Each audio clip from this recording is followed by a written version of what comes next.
इस साल होली की छुट्टियों में अपने गांव दुर्गापुर वापस आता है, जहां उसे देख पूरा गांव खुशी से झूम उठता है। अब गया था तब इतना सा था और अब देखो कितना बड़ा हो गया है। सरपंच जी, जब मैं गया था तब आप भी बहुत जवान थे और अब देखो कितने बूढ़े हो गए हैं आप। चलो चलो, बढ़िया है। बच्चा घर वापस आ गया। इसी खुशी में आज रात पार्टी होगी। क्या बात है, गांव में भी पार्टियां होने लगी। वैसे अगर पार्टी की बात है तो आज क्यों सीधा होली पार्टी करते हैं। होली पार्टी की बात सुन चहल पहल में अचानक सन्नाटा छा जाता है, जिसे देख मनोज को कुछ अजीब लगता है, लेकिन तभी सरपंच बात पलट देता है। अब बहुत देर हो गई, चलो सब अपने घर चलो, पार्टी के बारे में कल सोचेंगे। मनोज भी मम्मी पापा के साथ घर आ जाता है, पर होली पार्टी और उस पर पूरे गांव की खामोशी वाली बात अभी तक उसके जहन से निकलती नहीं। पापा, होली पार्टी की बात पर सब चुप क्यों हो गए थे? होगी उनकी कोई अपनी बात। मुझे गांव की पंचायत ही थोड़ी पता है। थक गया हूँ, चलो सो जाते हैं, कल बात करते हैं। पापा की बात मानते हुए मनोज भी सोने चला जाता है। आज तो छुपा लिया, लेकिन हफ्ते बाद जब होली का दिन आएगा तब इसे कैसे रोकोगे?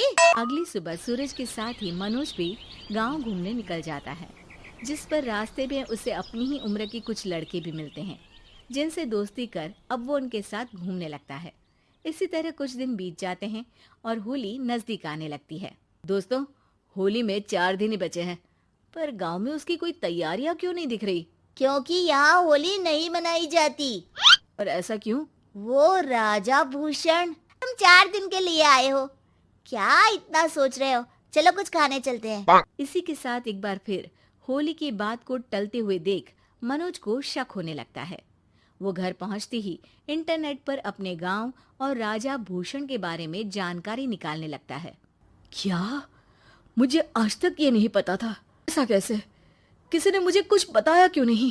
सारी जानकारी लेने के बाद मनोज गांव वालों या अपने मम्मी पापा से कुछ पूछे बिना खुद ही उसकी सच्चाई के बारे में छानबीन करने लगता है, जिसके चलते वो राजा भूषण की हवेली में पहुंचता है। वाह, क्या हवेली है यार। पर क्या यहाँ सच में कोई भूत है? हेलो भूत जी, कोई है क्या? हम इस साल गांव में होली सेलिब्रेट कर रहे हैं, क्या आप उस पर थोड़ा इंटरव्यू देंगे? मनोज के ऐसा बोलते ही गांव में तूफान उठ जाता है और हवेली में रखी सारी चीजें हिलने लगती है। एक अदृश्य शक्ति मनोज को धक्का देकर हवेली से बाहर निकाल दरवाजा बंद कर लेती है। ये सब देख मनोज हैरान रह जाता है। क्या अभी मुझे हवा ने धक्का देकर बाहर निकाल दिया? मेरे होते हुए इस गांव में कभी होली नहीं मन सकती, इसलिए दोबारा ऐसी कोशिश भी मत करना, अंजाम बुरा होगा। आवाज सुन मनोज हैरानी से इधर उधर देखने लगता है, पर उसे कोई दिखाई नहीं देता। वो गांव वापस आ जाता है, जहां तूफान की वजह से सब कुछ तहस महस हो चुका होता है। आखिर ये तूफान आया कैसे? ना ऐसा कोई मौसम था और ना ही हमने होली का त्योहार मनाने की बात की थी। सरपंच की बात पर कोई रिएक्शन दिए बिना मनोज चुपचाप अपने घर चला जाता है। इस तरह देखते ही देखते होली का दिन भी आ जाता है और मनोज रंग लेकर गांव में निकल जाता है, लेकिन गांव पूरी तरह खाली होता है। त्योहार का दिन है, धूमधाम की जगह मातम क्यों मनाया हुआ है? मनोज की आवाज सुन सब अपने घर की खिड़कियां खोल के घर के अंदर से ही उसे वापस जाने के लिए कहने लगते हैं, पर वो किसी की नहीं सुनता। तुझे पहले भी समझाया था, अगर होली खेलने की कोशिश भी की तो अच्छा नहीं होगा। बात मान लो बेटा, तुम्हें सच नहीं पता। मुझे सब पता है। सालों पहले इस राजा ने एक अंधविश्वास फैलाया और आप लोग आज तक उसे मानते आ रहे हो। बेटा, जब तुम पैदा भी नहीं हुए थे उससे भी बहुत पहले से इस गांव पर होली का श्राप है। अगर गांव में होली का त्योहार मनाया जाता है तो प्रलय आना पक्की बात होती है।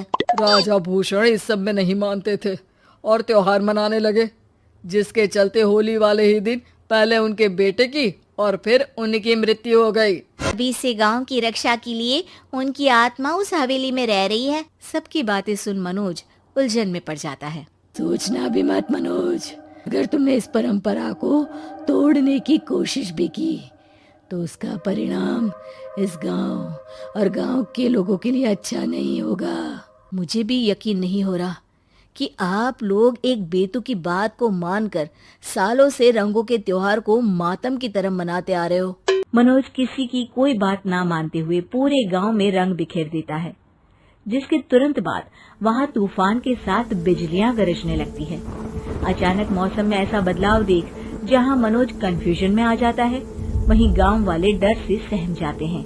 इस लड़के ने हमारे जैसे सिर्फ अपने स्वार्थ के लिए नहीं बल्कि पूरे गांव की खुशियों के लिए यहाँ होली मनाई है, जिस वजह से अब इस गांव पर होली का श्राप टूटता है। ऐसा बोलकर राजा का भूत वहाँ से गायब हो जाता है, जिसके बाद गांव के लोग धूमधाम से होली मनाते हैं।